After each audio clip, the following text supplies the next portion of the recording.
E aí, galera, tudo bem? Voltando para a gente continuar nossa conversa sobre a história do Brasil. E agora, a última fase que a gente estuda normalmente quando está se preparando para os vestibulares, que é a fase da nova república. Tranquilo? Então, vamos começar o processo de redemocratização, o fim da ditadura militar, até chegar na situação do fim da década de 90 ali, mais ou menos. Beleza? Coisas importantes para você ter em mente. A gente está vivendo uma recuperação de uma crise, na verdade, uma tentativa de recuperar uma crise. Essa crise econômica que é muito presente na nossa vida e as consequências dela, que são muito presentes na nossa vida. Inclusive, as milhares de mudanças de moeda até a gente chegar no real. Uma das causas é esse processo de crise econômica. Tranquilo? Então, falar sobre Nova República do Brasil, a gente está tentando falar, inclusive, sobre o processo de consolidação do Brasil enquanto, vamos dizer assim, democracia novamente. Coisas que são importantes a gente ter em mente, beleza? Que vai ser nesse processo de nova república que a gente vai ter a mudança de 1988 de Constituição e o lançamento da nossa atual Constituição. Tranquilo? Vamos conversar um pouquinho, mais ou menos, sobre o que aconteceu durante esse período de fim de século XX para a gente que é brasileiro, que faz parte dessa vivência daí. Primeiro ponto. Lá na segunda metade do século XX, a gente já está vivendo o processo de república liberal. Então, a gente está passando por aqueles governos de Dutra, o segundo governo Vargas, o governo de Café Filho, o governo de Juscelino Kubitschek, Jânio Quadros, João Goulart, e nisso acaba com o processo de ditadura militar. Temos a ditadura militar que vai ocorrer entre 1964 e 1985, importante, e o processo de transição para a questão democrática, que vai ser justamente esse período de 85 para a eleição do governo Sarney, do governo Tancredo Neves. Na verdade, quem vai ser eleito vai ser Tancredo Neves. Sarney vai estar na condição de vice, e a redemocratização propriamente dito. Um ponto importante é que quando Tancredo Neves, esse moço daqui, deixa eu colocar uma coisa mais clarinha, uma cor mais clarinha, né? Porque o preto no preto não tá dando certo. Esse moço daqui, ó. O Tancredo Neves, ele vai ser eleito como uma forma de, vamos dizer assim, acalmar os ânimos de algumas partes da população. Mas vai ser uma coisa que vai ser meio complicada, porque ele vai ser eleito por vias indiretas. A população que está sedenta para voltar às urnas, para voltar a votar, não vai estar nesse processo de votação.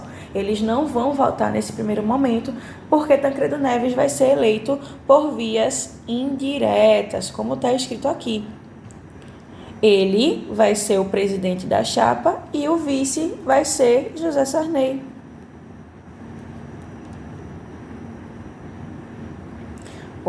Sarney. O maranhense fez parte do Senado, foi presidente do Senado durante muito tempo, e aí a gente vai ter esse processo de transição para a democracia, tranquilo? Essa transição democrática vai acontecer na eleição, começa a acontecer pela eleição indireta de Tancredo Neves e Sarney. E em 15 de março de 1985, José Sarney vai tomar sozinho posse na condição de vice-presidente. Inclusive, muitas pessoas questionaram esse processo porque ele não deveria ter assumido sozinho. Se Tancredo Neves estava doente, estava internado, ele não deveria ter assumido sozinho. O que acontece é que Sarney, ao assumir pela chapa, vai começar a transicionar para acontecer o seu próprio governo.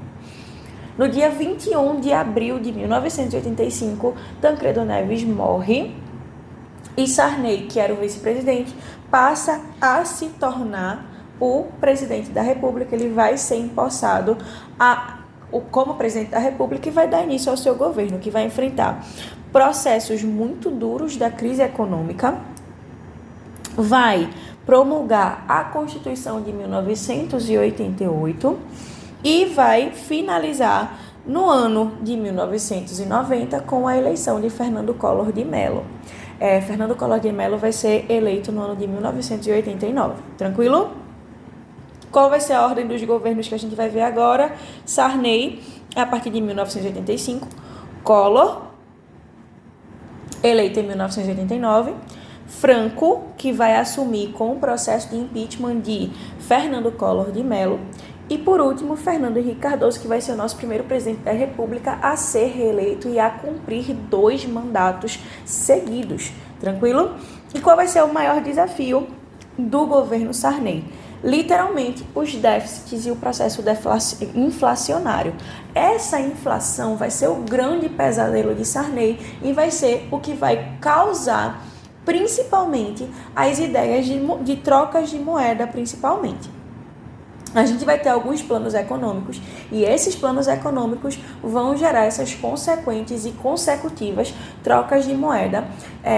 Vai ser principalmente o plano Verão, o plano Bresser, o plano Sarney e nesse meio tempo a gente vai ter tanto o processo de construção de uma inflação e a gente vai ter o processo do gatilho também, o gatilho dos preços. A cada 5 horas, 8 horas, 6 horas, a gente vai ter a mudança do preço. Então, acontecia muito de que, caso você esteja indo fazer pesquisa de preço no supermercado, você vai correr o risco de pagar um preço diferente, mais caro, mais na frente.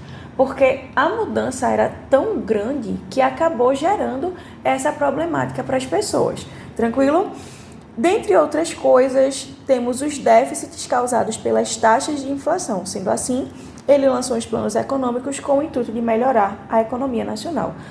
No final das contas, a gente só vai ver que a gente vai ter um equilíbrio dessa economia nacional apenas no governo Itamar Franco com o lançamento do Plano Real, e é o que vai causar também a eleição de Fernando Henrique Cardoso. Tranquilo? Nesse momento teremos a nossa Assembleia Constituinte. A Assembleia Nacional Constituinte começou a se reunir em 1º de fevereiro de 1987. As atenções do país voltaram-se para a elaboração da nova Constituição, e havia um anseio de que ela não só fixasse os direitos dos cidadãos e as instituições básicas do país, como resolvesse muitos problemas que, às vezes, estavam fora do seu alcance.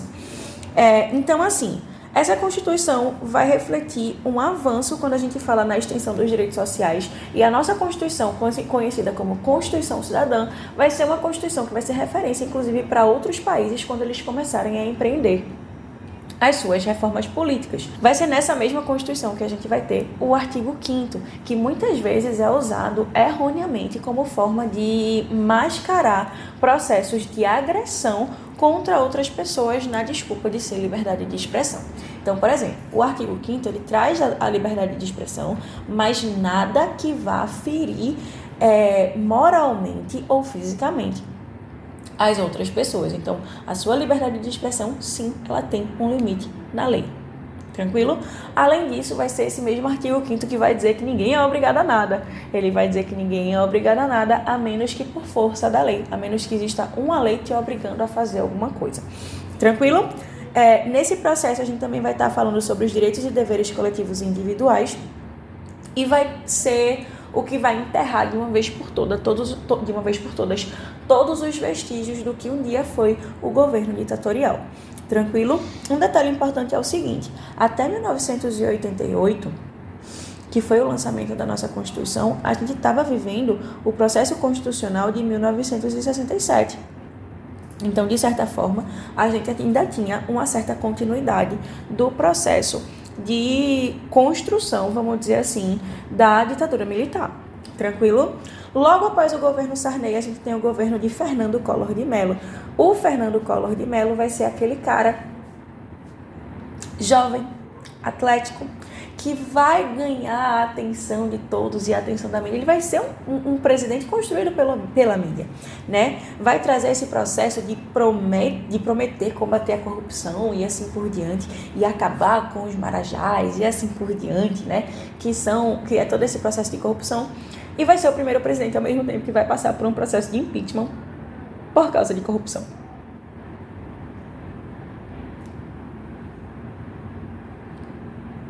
É isso. Você não ouviu errado, não.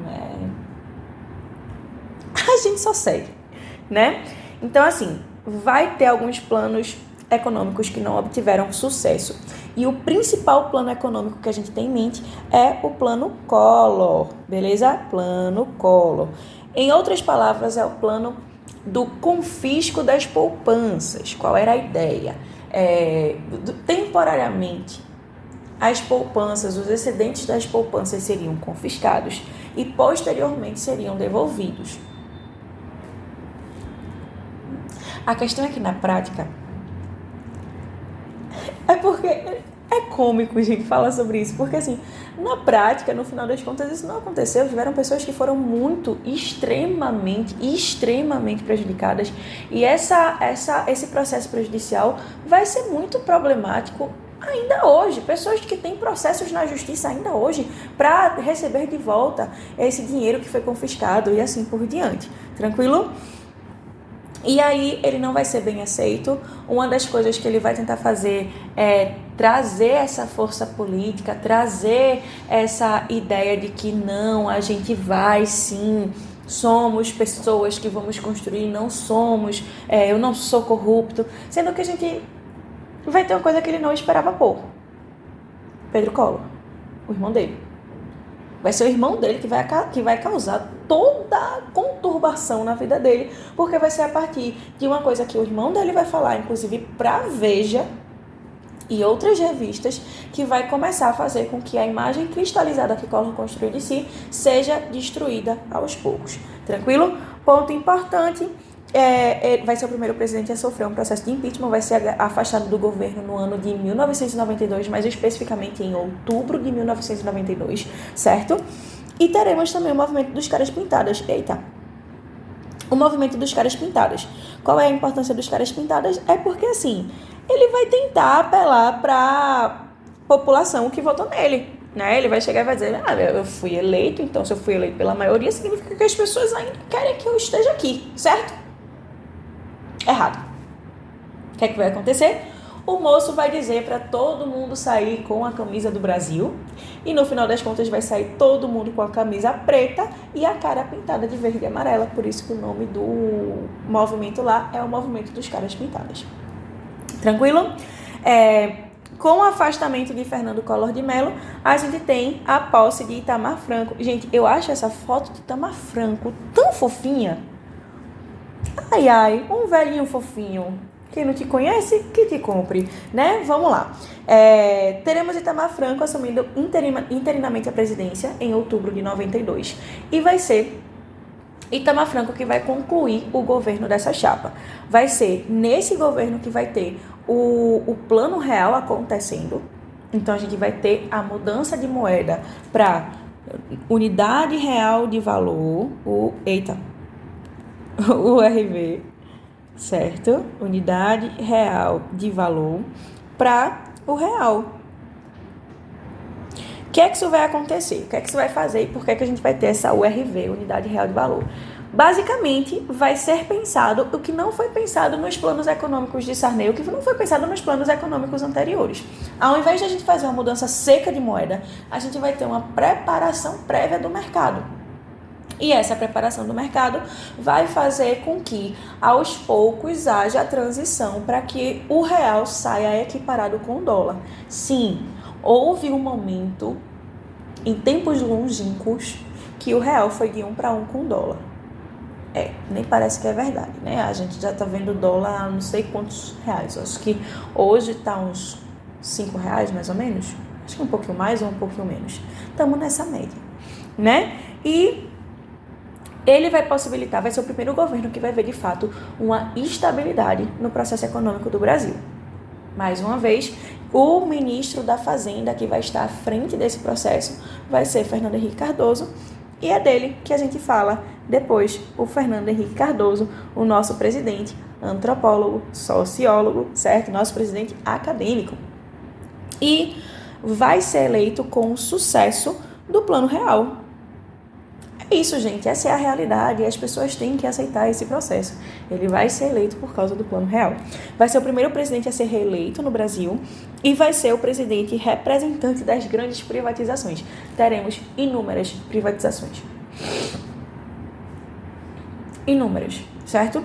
A gente vai ter a privatização da Vale, a gente vai ter uma ampliação do neoliberalismo no Brasil e várias outras questões.